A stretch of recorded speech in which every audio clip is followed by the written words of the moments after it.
For advertisement, call 8125893028. Our Gmail maxtvtelugu@gmail.com. Hi hello welcome to max TV. నేను మీ కళ్యాణి. ఈ రోజు మనతో పాటు ఉన్నారు వడ్డాది రవికుమార్ గారు. నమస్కారం రవికుమార్ గారు. మరి జాతకాల వల్ల జీవితాలు మారుతాయా? జాతకాల వల్లనే మారుతాయండి జీవితాలు. జ్యోతిష్యం అనేది ప్యాటర్న్. ఎలాంటి ప్యాటర్న్? పూజల వల్ల మారవు, జాతకాల వల్ల మారు. జాతకాల్లో పూజలు ఉంటే చేయాలి, జాతకాల్లో పూజలు లేవంటే చేయకూడదు. ఎందుకంటే నేను ఒక ఎగ్జాంపుల్ చెప్తాను మీకు. పార్షియన్స్ కోసం మనం వినే ఉంటారు ఇండియాలో. వాళ్ళు బాగా రిచెస్ట్ పీపుల్.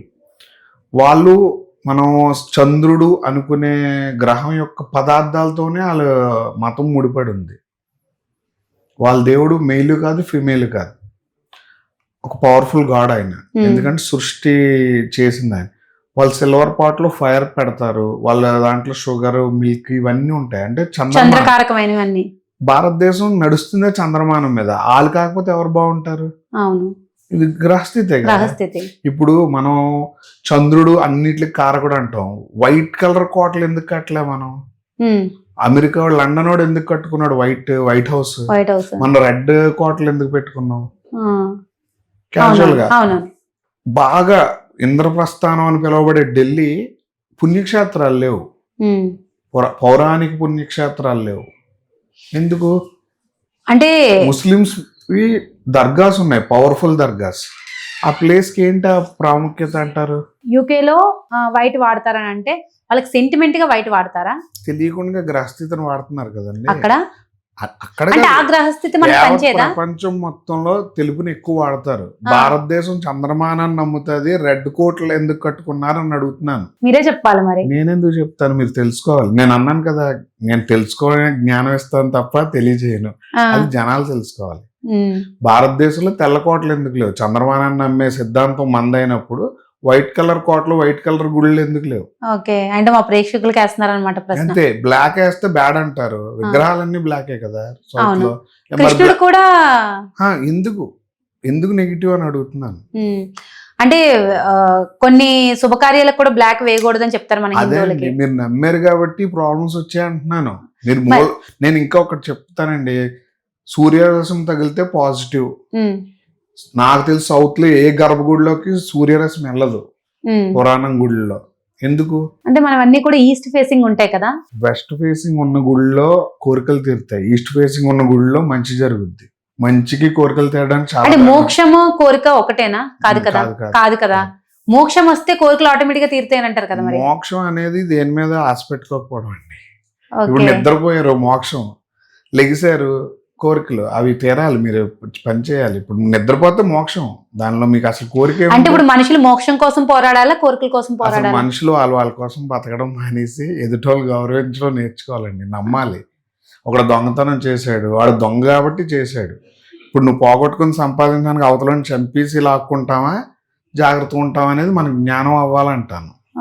ఇప్పుడు మీరు అన్నట్టు ఒక మాట, ఒక చోట ఏదో అన్యాయం జరిగింది, వాడిని చంపి మనం జైలుకి వెళ్ళగలమా? వెళ్ళాం. కానీ ధర్నా చేసి పాడు చేయగలం కదా. ఆబ్వియస్ గా మీరు ఏ దారిలో ఉన్నారు?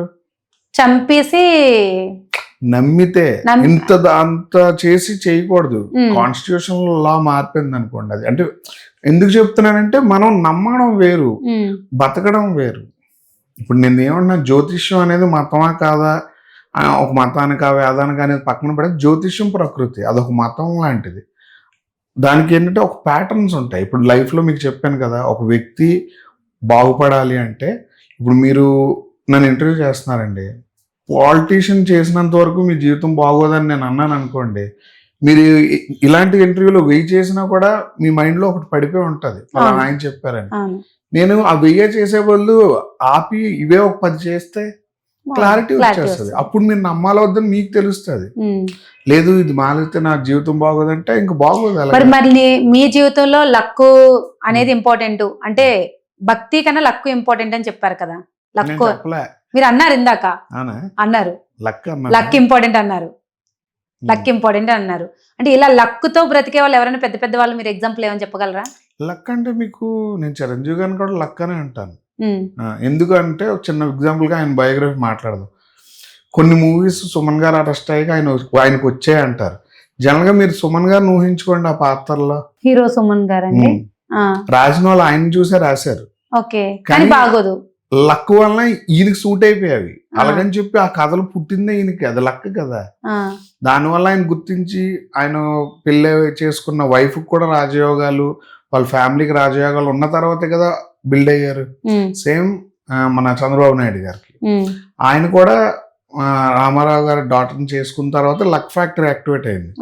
వాళ్ళ బ్యాక్గ్రౌండ్ ఎలాగ అప్లిఫ్ట్ అయింది అంటే లక్ విత్ ప్యాటర్న్.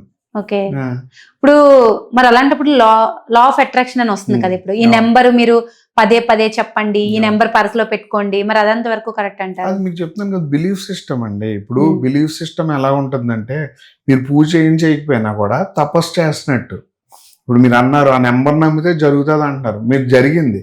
కానీ ఎదురుగా ఒక వ్యక్తే కదా వచ్చి ఇవ్వాలి. అవును, మీకు డబ్బులైనా కార్ అయినా లేదా ఏదైనా ఆపర్చునిటీ అయినా ఒక వ్యక్తి ఇవ్వాలి. ఆ వ్యక్తి కోసం డైరెక్ట్ తెలుసుకుంటే ఇది మూఢనమ్మకం అవ్వదు కదా అంటున్నాను. మరి ఆ వ్యక్తిని తెలుసుకోవాలంటే ఏం చేయాలి? మేము మీరు జ్యోతిష్యాన్ని ఫాలో అవ్వాలి. జ్యోతిష్యాన్ని నమ్మాలంటారు? జ్యోతిష్యాన్ని ఫాలో అవ్వాలి, నమ్మకూడదు. మీకు ఇందాక నుంచి అదే చెప్తున్నాను, నమ్మకూడదు, తెలుసుకోవాలి. జ్యోతిష్యులు ఎప్పుడు చెప్తుంది జరుగుతుందా లేదా, జరిగితే ఎలా తెలుసుకోవాలి. మరి మీరు ఇప్పుడు మీరు జ్యోతిష్యం తెలుసుకోవాలని మీరు అంటున్నారు. ఎంతో మంది ప్రవచనకర్తలు భగవంతుని తెలుసుకోండి అని చెప్తున్నారు. భగవంతుని తెలుసుకోమని చెప్పలేదు, భక్తి మార్గంలో వెళ్ళండి అని అంటున్నారు. నేను అదే అంటున్నానండి, భక్తితో ఏం చేద్దామని అని. అంటే ఏం చేస్తాం మనం? భక్తితో బతుకుతాం, తప్పులేదు. రాంగ్ అంటారా? ఎదగాలంటే తప్ప రాంగ్ అనండి, వినడానికి ఓకే. నాకు ఇప్పుడు నేను ఖాళీగా ఉన్నాను, నాకు భక్తి ఉంది, నేను వింటాను జాగంటి కోటేశ్వరరావు గారికి. అది దాంతో నేను బతకాల్సి వస్తే నా నమ్మకం దెబ్బతింటది. అవును, ఎందుకు? మీరు వచ్చేదో చెప్తారు, ఇంకోటి చదువు వస్తారు మీరు. నేను మహాభారతం బాగా చదివి అర్థం చేసుకుని వచ్చా, మీరు రామాయణం అడిగారు. ఇప్పుడు నా బిలీఫ్ సిస్టమ్ దెబ్బతింటది. నాకు జ్ఞానం ఉంది, మీరు చెప్పింది వింట, నాకు తెలియదమ్మా అంట. తెలియదమ్మా అలాగా, సరే నాకు అలాగైతే ఇది ఆ జనరేషన్ ఈ జనరేషన్ జరిగింది కదా, మేబీ నేను చదవలేదని చెప్తాం. లేదండి నేను చెప్పిందే కరెక్ట్ అని అన్నాను అనుకోండి, అప్పుడు ఏం చేస్తాం? నాకు చాగంటి కోటేశ్వరరావు నచ్చారు, ఆయన చెప్తాను. ఇంకొక ఆయన ఎవరు వస్తారు, ఆయన చెప్తారు. లేదు బాబు గోగినేని గారు వస్తారు, ఆయనే కరెక్ట్ అండి, ఎందుకంటే దేవుళ్ళు అంతా లేరు, నేను చాలా మందిని బయటికి తీసుకొచ్చాను. ఎవరిని తీసుకొచ్చారు? నమ్మిన వాళ్ళు తెచ్చారు, తెలుసుకున్న వాళ్ళు ఏమన్నా ఆయన తేలేదే. మరి పూజలు ఈ మధ్య కాలంలో వారాహి నవరాత్రులు బాగా మీరు గమనించే ఉంటారు. చెయ్యండి చెయ్యండి చెయ్యండి, దానికోసము కొంతమంది తప్పు పట్టి వీడియోస్ చేసిన వాళ్ళు కూడా ఉన్నారు. అంటే అది మన పూజ కాదు, మీరు చెయ్యకండి అని చెప్పారు. దానికోసం మీరు ఏం చెప్తారు? తప్పండి, ఎందుకంటే 2019లో షష్ఠిగ్రహ కూటమి అయిన తర్వాత జనరల్ గా ప్రపంచానికి ఒక భయంకరమైన రోజుల్లో కరోనా వచ్చింది. కరోనా అనేది పార్ట్ వదిలేస్తే, అంటే రిచువల్స్ లేకుండా చచ్చిపోతే అందరూ దయ్యాలు అవుతారనేది అన్ని శాస్త్రాల్లో ఉంది. దెయ్యాలు భూతాలు ఉన్నాయండి, దేవుడు ఉన్నాడని మీరు నమ్ముతారు కదా, అందులోనే రాశారు. నేనైతే కనిపెట్టలేదు, అందులోనే ఉంటాయి. మీకు ఆంజనేయ స్వామి వెళ్ళి రాక్షసుని కొట్టాడు అన్నప్పుడు ఉన్నట్టే కదా, మరి మీరు వెళ్ళలేదు అక్కడ. ఇంకా అలాగే బైబిల్ ప్రకారం సాతాన్లు ఉన్నాయి, ఇవి ఉన్నాయని వాళ్ళే రాశారు, అంటే వాళ్ళు ఒప్పుకుంటున్నారు. ముస్లిం కమ్యూనిటీ జిన్స్ ఉంటారు, పంచభూతాల్లో ఉన్నాయని వాళ్ళు రాశారు, అంటే దేవుడితో పాటు ఎగ్జిస్ట్ ఎనర్జీస్ అని చెప్తాం. హిందూ మతంలో దయ్యాలు లేవు, శక్తులు అంటాం. ఇప్పుడు వామాచార పద్ధతి ఎవరు అంటే కాళికాదేవి యొక్క దశ రూపాలని మనం తీసుకుంటాం. నెగిటివ్ ఫార్మ్స్ ఇవి, నెగిటివ్ ఫార్మ్స్. నెగిటివ్ ఫార్మ్స్ అంటే ఏంటంటే యోగాలను భంగం చేసేది ఏంటి? Negative energy. వాళ్ళని వాడుకుంటే డిస్ట్రాక్షన్ అనమాట. ఇప్పుడు రాజ్యం కావాలి, బాగా ఉన్న రాజ్యాన్ని బ్రేక్ చేసేయాలి, బ్రేక్ చేసి సాధించుకోవాలి. ఇప్పుడు దశమహావిద్యల కోసం ఇప్పుడు మీరు అడిగారు కదా, 2019 తర్వాత చనిపోయే వాళ్ళు అందరూ నెగిటివ్ ఫామ్. ఇప్పుడు నెగిటివ్ ఫామ్ ఎక్కడికి వెళ్ళి చేరుతాయి? అంతే కదా, జనరల్ గా ఎక్కడికి వెళ్ళి చేరుతాయండి మనం అనుకున్న దాని ప్రకారం? నెగిటివ్ ఫామ్ చేరడం అంటే నాకు అర్థం కాలేదు మీరు. ఇప్పుడు చాలా మంది, కొన్ని లక్షల మంది చనిపోయారండి, వీళ్ళ ఆత్మలకి రిచువల్స్ జరగలే. ఈ ఆత్మలన్నీ ఒక చోట చేరాలి, తిరుగుతాయి కదా, చేరాలి. ఎందుకంటే ప్రతిదానికి ఒక లీడర్ అనే శక్తి ఉంటుంది కదా, ఆ లీడర్స్ ఎవరో అంటున్నాను. ప్రతి కమ్యూనిటీలో ఉన్న దుష్ట శక్తుల్లో ఇవి వెళ్ళి చేరుతాయి, అది ఒక మహాశక్తి అవుతుంది. మీరు 19 తర్వాత చూడండి, దశమహావిద్యలకు బలిచ్చే ఆచారంలోకి వచ్చాం. అంతకుముందు 10 years ముందు మనం ఏం చేసాం, బలి ఆచారాలు వద్దని చాలా నినాదాలు చేసాం. ఈవెన్ గ్రామ దేవతకు కూడా బలి ఇవ్వద్దని. ఈ మధ్యకాలంలో అందరూ ఇచ్చారు పంచబళ్ళు, ఉగ్రదేవత ఆరాధనలు, ఉగ్రదేవత మందిరాలు అన్ని కట్టారు. అయిపోయింది కదా, ఇక్కడికి వచ్చేసాం. ఎలాగా ఈ నెగిటివ్ ఫార్మ్స్ లో నెగిటివ్ దేవతలకు శక్తులు వచ్చేసాయి. గొడవలు ఎక్కడ అవుతున్నాయి ఇప్పుడు? నార్త్ ఈస్ట్ ఇండియాలోనే అవుతుంది. ఉగ్రదేవతలు ఉన్నది ఎక్కడ? ఇప్పుడు మీరు నేచర్ అంటారా, జ్యోతిష్యం అంటారా, మతం అంటారా? నేచర్. అంటే దేవుడు మనకి ఇచ్చింది 3 దేవతల్ని. వాళ్ళని తెలుసుకోండి. వాళ్ళని తెలుసుకుంటే మనం మిగిలిన అర్థం చేసుకోవచ్చు. మరి ఇప్పుడు ఈ ఉగ్రదేవతల్ని మనుషులు నమ్మొచ్చు అంటారా? అంటే ఇప్పుడు నవరాత్రుల కింద పెట్టి కంపల్సరీ నమ్మాలండి. కానీ నేనేమంటున్నాను, మనం నమ్మడం వల్ల ఆవిడ రాలే, ఆవిడ రావడం వల్ల మీరు నమ్ముతున్నారు. ఇప్పుడు ఇక్కడ దయ్యం వచ్చింది, ఒక 4 ఉన్నాం, ఒకళ్ళకి ఒక కాంబినేషన్ ఉంటది, వాళ్ళు నమ్ముతారు, వాళ్ళకి కనిపిస్తుంది ఆవిడ. అతన్ని మనం నమ్మామనుకోండి, నేను నమ్ముతాను. నేను చెప్పడం వల్ల ఇంకోటి నమ్మాడు అనుకోండి, అతను నమ్ముతాడు. ఇప్పుడు అసలైన ఉగ్రదేవతలు అందరూ నమ్మకూడదు, కొంతవరకు పరిమితం అంటారు. ఉగ్రదేవతలు ఎవరు నమ్మకూడదండి. అవసరం బట్టి ఆవిడ దగ్గరికి వెళ్ళి ఆ సాధన రిచువల్ చేసుకొని దాని తర్వాత ఆవిడని దండం పెట్టుకొని వచ్చేయాలి. కానీ మనం ఏం చేస్తాం, నిత్య ఆరాధనలోకి తీసుకొస్తున్నాం.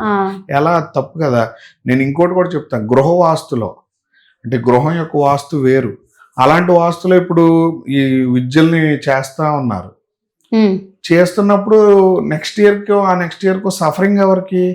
మనకే. చేసిన వాళ్ళకి, చేయించే వాళ్ళకి, అందరికీ ఉంటుంది. ఆబ్వియస్ గా మనం అంటే ఏ ఎనర్జీని అయితే చేస్తున్నామో జాగ్రత్త ఉండాలంటాను. అంటే ఇప్పుడు మరి ఈ పూజలు చేసే వాళ్ళంతా సఫర్ అవుతారంటారు?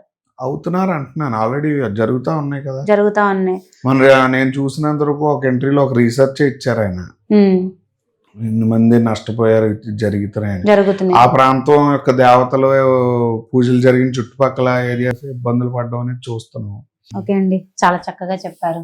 నమస్కారం.